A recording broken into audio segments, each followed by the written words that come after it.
మల్లన్న సాన్నిధ్యం లేదా సన్నిధి అది పెద్ద ఎత్తున అక్కడికి భక్తులు ప్రతి ఏటా ఏడాది పొడుగునే వెళ్తూనే ఉంటారు. శివరాత్రి కంటే లెక్కే లేదు.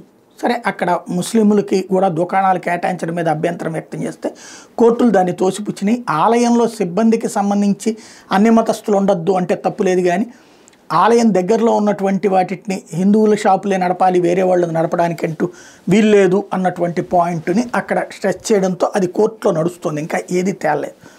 అయితే తాజాగా ఒకటి రెండు వివాదాలు జరిగినాయి చూసాం. అవి పక్కన పెడితే పవిత్ర పుణ్యక్షేత్రంలో, హిందువుల పవిత్ర పుణ్యక్షేత్రంలో ఇప్పుడు ముస్లింలకు ఏదైతే పాతాళ గంగా అని చెప్పబడేటటువంటి ప్రాంతంలో ఇది వచ్చింది అన్నటువంటి ఇప్పుడు సోషల్ మీడియాలో వైరల్ అవుతుంది. నేను దీన్ని ధృవీకరించటం లేదు, నిజమో కాదో స్థానికులు చెప్పాలి.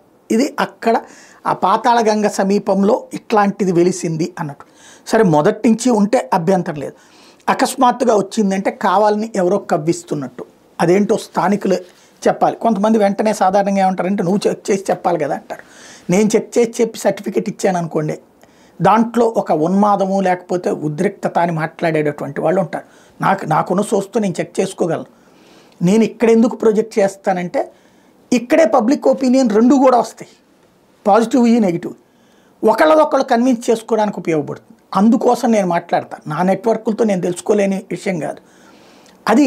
ఎప్పుడు అంటే ఫైనల్గా పూర్తిగా నెగిటివ్గా ఒక దొంగ లెక్కలు చెప్తున్నప్పుడు అసలు లెక్కలతో మాట్లాడేది చేస్తా.